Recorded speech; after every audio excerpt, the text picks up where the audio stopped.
You can log on to his website, dialoguewithdiversity.com, and read the review, but I brought mine because if I was going to sit and come up with something, it's not going to be as passionate as the one that I wrote, and I hope to share it with you if you would allow me.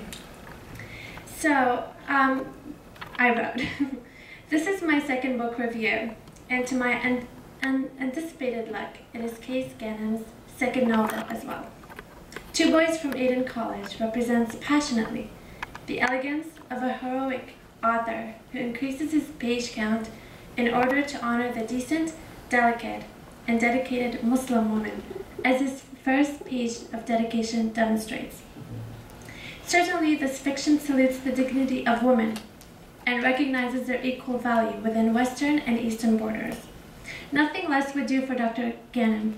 For anyone who is familiar with his first novel, Final Flight from Senna, will notice his high regard for neutrality and fairness, like a complimentary dish, I'm thinking about food, dish with all the right spices. Ahmed and Hassan, the two main characters and unquestionably the best of friends, have enriched the story in many ways, more than one can imagine. It is not the complexity of a traditional Arabic and Muslim culture that I find myself attracted, but to the simplicity of character, definition, and how two boys born and raised in the same strict customs can grow up to have such distinctive views, as distant as the crinkling grass to the moon. Both students depart to the United Kingdom determined to complete their studies and return to their native land, Yemen. Hassan, who graduated as an accomplished and bright lawyer, was keener on his Islamic prayers, which he performed 5 times a day regardless of any and all circumstances. Adherence to Islam was one of his strengths, and no enticement to alcohol was ever successful. Despite his other progressive and secular Muslim friends, Hassan found no reason to abandon his religion or go astray in the city streets of a foreign country like England.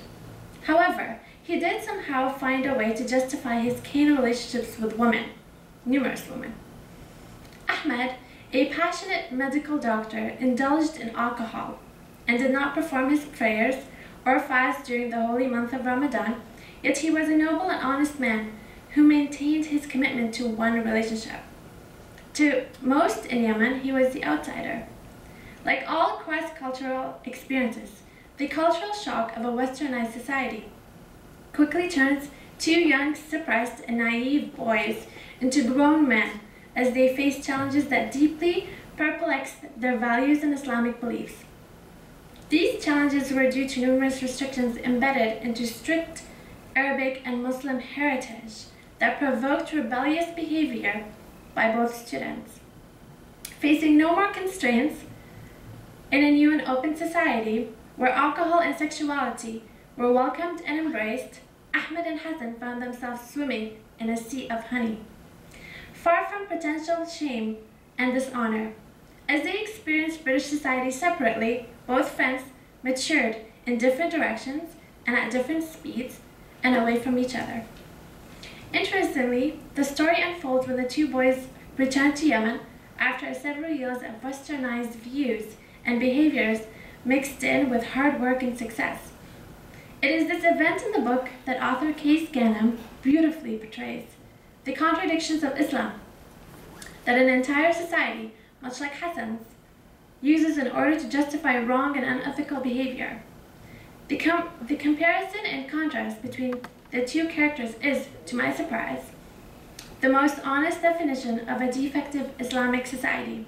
As a Muslim myself, I find myself in astonishment at how society ignores its failures and seeks justification to use a peaceful religion such as Islam in order to fabricate false assumptions of manhood, womanhood, honor, and equality.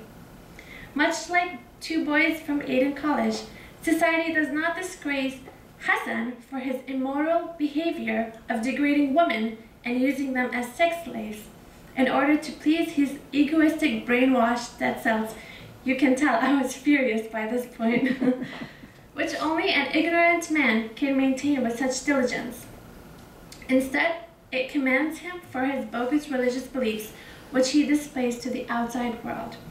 While Ahmed is society's bad apple, I identified continuously with his values and demands of fairness and equality.